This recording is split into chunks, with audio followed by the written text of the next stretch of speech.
Some cases were never solved. Some calls were never traced. 3 men walked deep into the Pennsylvania woods on a Friday afternoon. Only 2 of them remember coming out. The third man, Marcus, walked out under his own power. He was breathing, he was talking, but the 2 men who drove him home will quietly tell you that whatever came out wearing Marcus's face was no longer their friend. In November 2019, Joel, Danny, and Marcus drove to a remote cabin inside the Allegheny National Forest. They were experienced outdoorsmen. They had made this exact trip to this exact stretch of woods for 6 years straight. They knew the terrain and they knew the routine. We assume that sticking to a familiar routine and traveling in a pack keeps us safe in the wilderness. But to a highly intelligent predator, a predictable routine is exactly what makes you an easy target. The group arrived around 9 p.m., and Danny immediately noticed the noise, or rather, the lack of it.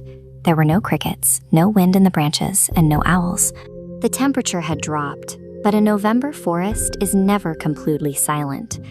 That Friday night, it felt like a vacuum. Joel built a fire. Marcus sat closest to it, staring out the window into the pitch-black exterior. Around 11 p.m., he asked if it felt like the tree line was creeping closer to the cabin than it had been an hour ago. Neither of them laughed. When an entire ecosystem goes dead silent, it is a biological reaction.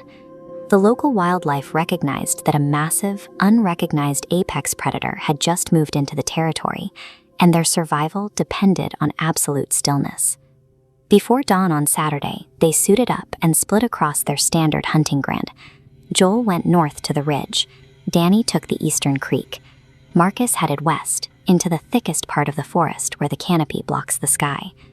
They carried cheap 2-way radios to check in every hour.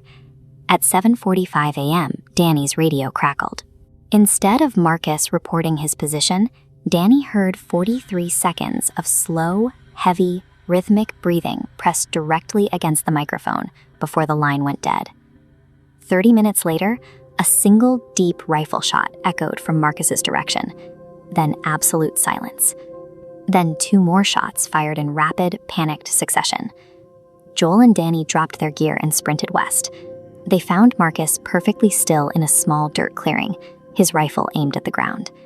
He said he shot 3 times at a tall, upright creature watching from the tree line. When he fired, the creature laughed and then calmly walked backward into the dark without ever breaking eye contact. They searched the tree line and found 0 tracks and no blood. But as they turned to leave the clearing, Danny looked down at Marcus's feet. He counted exactly 4 spent shell casings in the dirt. Marcus insisted he only fired 3. A 4th shell casing next to a man who fired 3 shots implies a presence that understands human activity and is willing to manufacture them. This manipulation suggests the entity wasn't just observing Marcus, it was testing how much it could alter his reality before he noticed.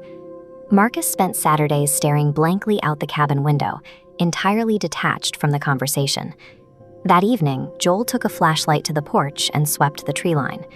Floating perfectly still in the darkness, 8 feet off the ground, were 2 pale, reflective eyes. This diagram maps the cabin and trail camera 60 yards away. At 11:03 p.m., it captured a silhouette. At 1:58 a.m., the entity leaned into the lens. 2 minutes later, it was outside the window, humming. Covering 60 yards of dense brush and silence in under 2 minutes requires immense physical power. The entity was isolating the group, studying their facial reactions on the porch, and testing its ability to replicate human vocalizations outside their window. Despite the terrifying night, Sunday morning arrived with Marcus speaking in a completely calm, reasonable voice. He logically explained away the eyes as a bear and the sounds as a bird, insisting on returning to his clearing for one final hunt. Joel and Danny let him go. At 11:23 a.m., a sound of absolute mind-breaking terror echoed from the west. They sprinted to the clearing and found a physically impossible scene. Marcus was kneeling in the dirt, completely uninjured. Surrounding him was a perfect circle of deeply pressed, 18-inch barefoot prints. There was no trail entering the circle and no trail leaving it. Marcus looked up with a dead, hollow expression. He told Joel and Danny that the creature had stepped out of the trees. and it was wearing his exact face. Before vanishing, it whispered that it was going to miss him. The encounter in the clearing was the final stage of a process that began with the humming and the trail camera footage. Every interaction served to refine the entity's mimicry until it was ready to step into its victim's life.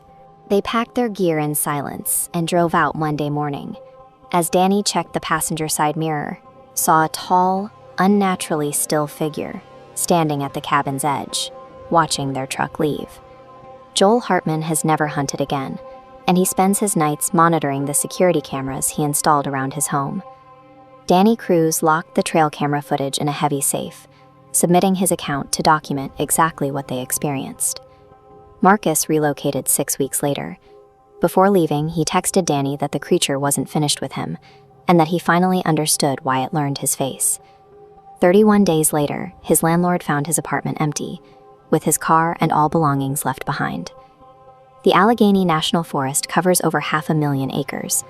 Hunters walk into those tree lines every November. The wilderness harbors predators that go beyond physical violence. They study us until they can walk out of the woods and take our lives away from us.